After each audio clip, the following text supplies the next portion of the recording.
I've had a few of you asking me about the Mini that's parked in the corner all the time, and had a few of you tell me that I need to do some work on it or include it in my videos. Been trying not to be too obsessive about my jet ski project, so I decided I'm going to spin around some because a bunch of you tell me that I need to not move when I'm talking, so I'm going to do that just for you guys. But yeah, I figured I'd make a video talking a little bit about the Mini and do a little bit of work on it. Not too much. It's going to be pretty brief, but see if we can get it running. If you guys are seeing this video, it's probably going to be titled something like Austin Mini first startup in 10 years. Something like that. I spent 2 years straight building this car that is now being used to store recyclables and some of my fiberglass and carbon fiber materials. It also has a camping chair bag, a motorcycle bag, saddle bag that I was supposed to sell years ago for Megan's dad. But yeah, mostly cans. It has a jet ski lift thing in it. I just dug an old rain suit out. So the story on this car was I bought it in 08, I believe. I was considering buying a motorcycle, but I took the more practical choice and decided to buy this old car. It's a 76, I believe. And it was in pretty bad shape. It was one of those farmer's field things, except it was just a field in town. So I bought it. I think I got it for $1,300. But it needed every floor pan replaced around the rear tail lights. The, excuse me, it's dusty. The panel that the wipers go in, the door skins. Yeah, it was rough. It needed a lot of work. I welded complete new floor in it. I have pictures somewhere of me with it on a rotisserie. So I spent 2 years rebuilding it, and it got to the point where I was going to paint it. I actually I completely undercoated it and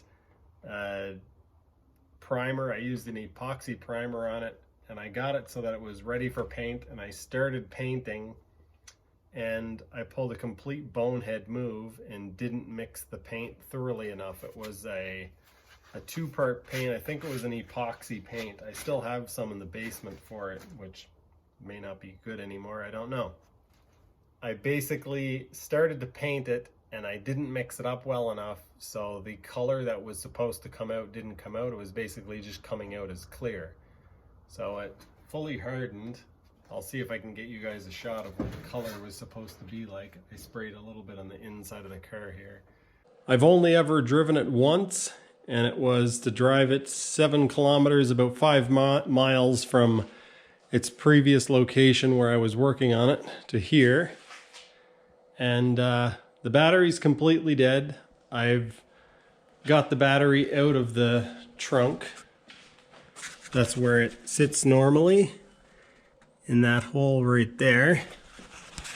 And I actually had it set up so that I could take the battery in and out pretty easily because I knew I wasn't going to be driving the car much. I didn't know it would be never, but this is the battery. It was out of a lawnmower, electric lawnmower, and I had it set up so that I could actually just grab this handle and pull it out. So the positive connection is right here, and the negative connection is here. So I just have one cable that goes into that, tighten this down, and then this one just connects directly to the body. But unfortunately, these batteries have sat dead for so long that they just won't work anymore. I'm not going to be able to actually drive this because the brakes aren't connected and the clutch isn't connected. So if it starts at all, I'll just be able to start it up and kind of give it a couple revs. But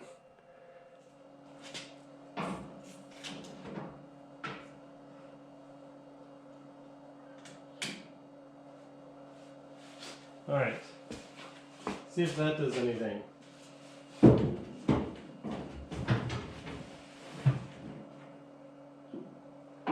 Still don't hear the relay clicking, so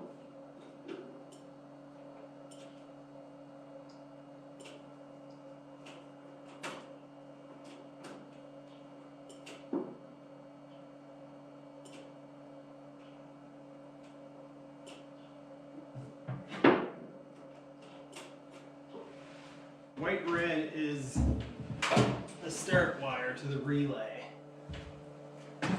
What's happening here?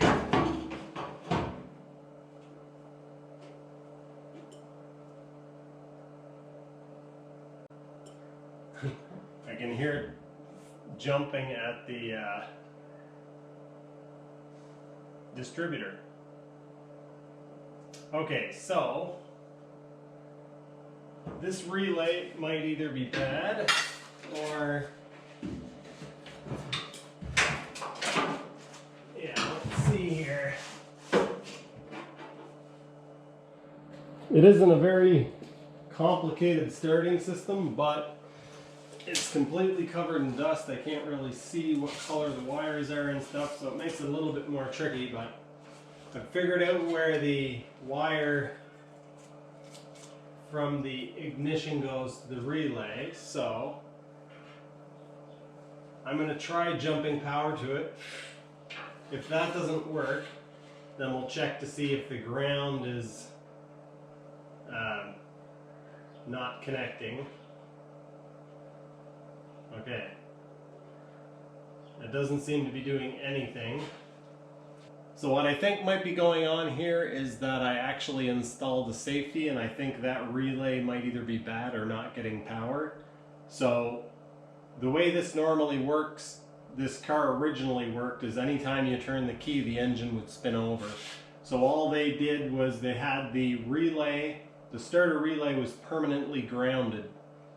And all you did is turn the key. When you turn the key, it would send power from the battery directly into one side of the solenoid, which would trip the contacts or make contact, and that would spin the engine over.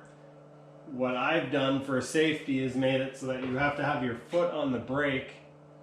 So when you put your foot on the brake, it triggers a relay which closes the ground on the ground side of the relay. So the relay isn't grounded all the time. The relay is only grounded when your foot is on the brake. I did that for two reasons. One, so that it wouldn't roll away while you were, if you had it in gear and you turned the key, it wouldn't drive away. And the other reason is that way it's really hard to accidentally turn the key while the engine's running and damage the starter. These have a very sensitive starter on them, and they're fairly expensive as well. And so if the engine's already running, on a lot of modern cars, it sends a signal back to the ECU where it won't allow the starter to turn over. But these, all it does is send power to the relay. So if the engine's running and you're going 5,000 RPM and you hit the key, it can destroy the starter. So what I've done is made it so that you have to have your foot on the brake. So it's an intentional thing. You have to put your foot on the brake and then turn the key in order to get the starter to turn. Make sense? Okay. So now what I need to do is find out if I'm getting... I need to do some research and figure out what I did to make the safety circuit work. What I can do is just jump the ground together at the relay. I installed it on the steering column. So what I could do is just jump those wires together and bypass the relay, which I'll probably do. And if it works, then I know that it's the relay, or that it's a problem with the relay connections or something. And if it doesn't work, then I know I have to keep looking. So this right here is a relay that wasn't normally there. And what it does is when you push the brake pedal, you can see there's a switch here.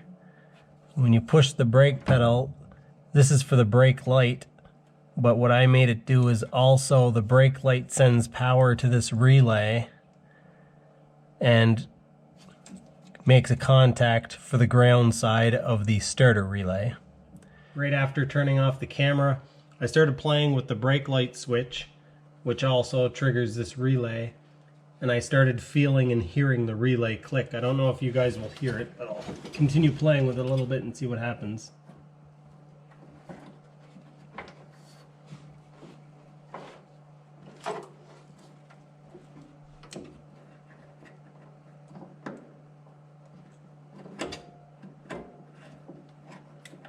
There, you hear that?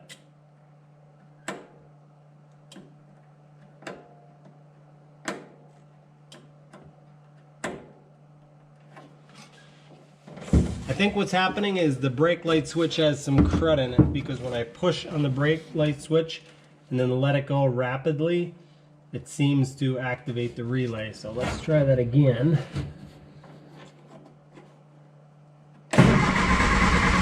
Okay, there we go. So the problem is the brake light switch. Let's pull the choke.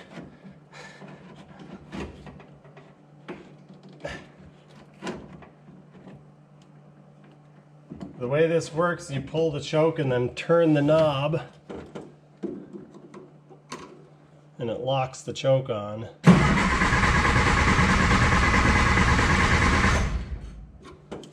I don't think this does anything when you pump it.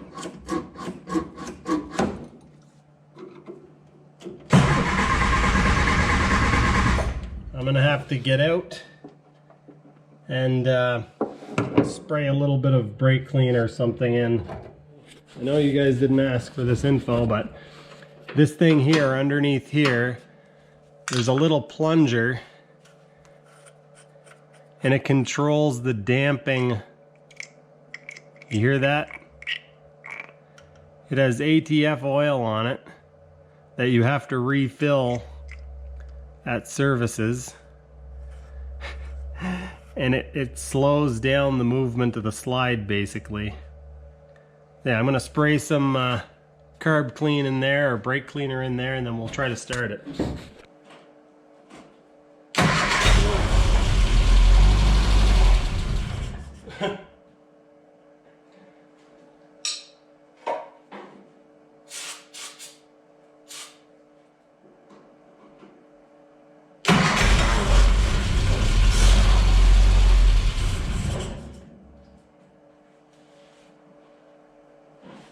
Can actually spray stuff in through here.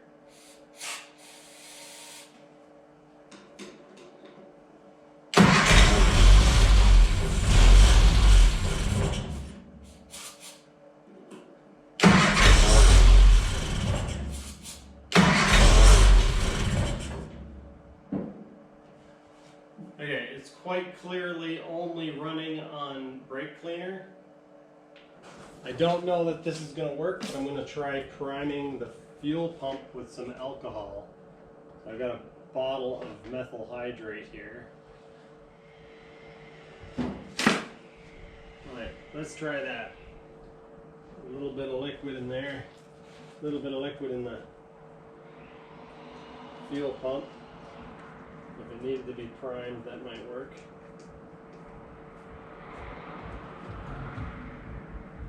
Try using alcohol to run this. I wish I had some sort of squirt bottle. Oh, that's a lot. That's a lot of alcohol. Too many alcohols.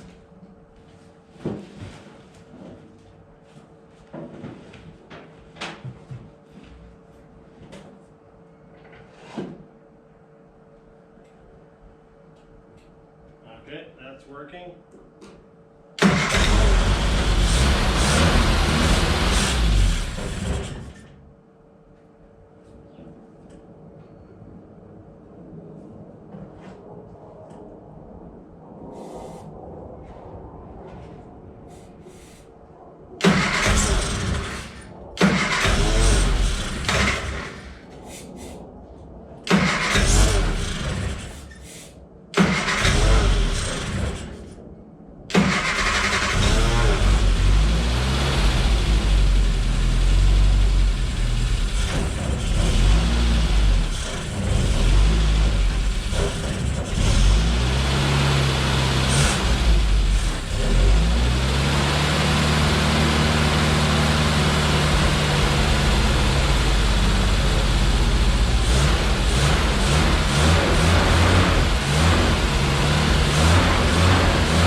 shout.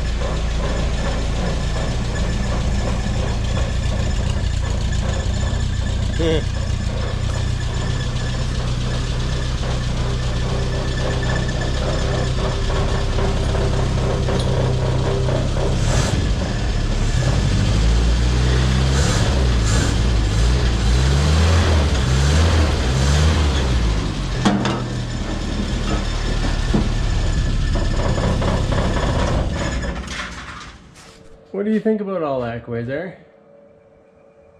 Hey, what do you think? All right, folks.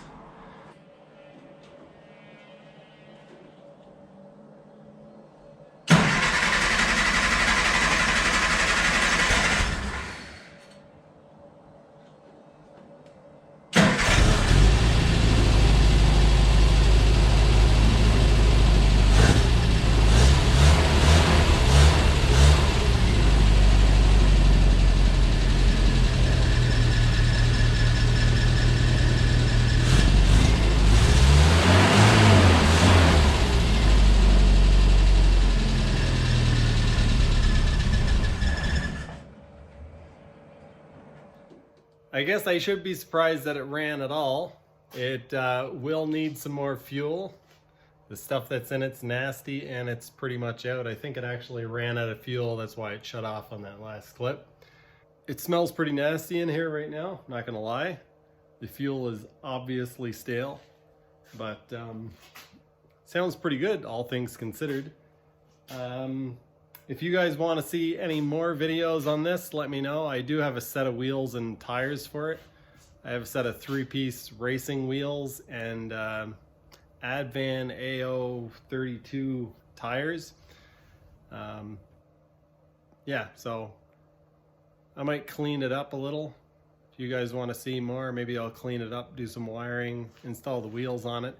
It already has race suspension. At the first of the video, I didn't say a whole lot about it, but the engine that was in it originally blew up on me pretty much right away. Then I got another engine, and the engine that I got for it was supposed to be a running engine. It ran for about 3 minutes, and then it squeaked and seized, so I tore it all apart. So this is a rebuilt 1275. Came with a 1000cc engine, and now there's a 1275 in it. So it's got a partially rebuilt gearbox, partially rebuilt engine. I didn't put new pistons in it or, you know, all new pieces in the gearbox. I basically just replaced what bits needed to be replaced. So it's gonna need the clutch master cylinder. I think it's there. And I don't know, oh, it's on the driver's seat, the brake master cylinder. I don't know that it's actually the right one, so I'm gonna have to do a bit of fooling around. The old one was a little bit different, but I think maybe I just need to remove a piece that's still in there and then it will work. So if you guys wanna see any more of this, let me know. I'm gonna try not to get too obsessive about my jet ski project. I'm still obviously going to be working on that most of the time. And so I've been cleaning up the garage, purging stuff and selling stuff off, or trying to sell stuff. But oh yes, the Tercel, it is not going to be used. Somebody came and it's still in the yard, but somebody came and spoke for it the other day. So it's gonna get picked up here any day now. So the engine out of it will not be going in a jet ski, which is probably best, because if I'm gonna do any other projects, I should probably do this or the supercharger project, which is there. This is hard to do right there. Anyway, that's gonna do it for this one. I hope you guys enjoyed the video. I figured I'd put one out midweek and hold you guys over to the weekend. Not sure how much progress I'm actually gonna make on the jet ski, but hopefully you guys enjoyed this. I will see you next time.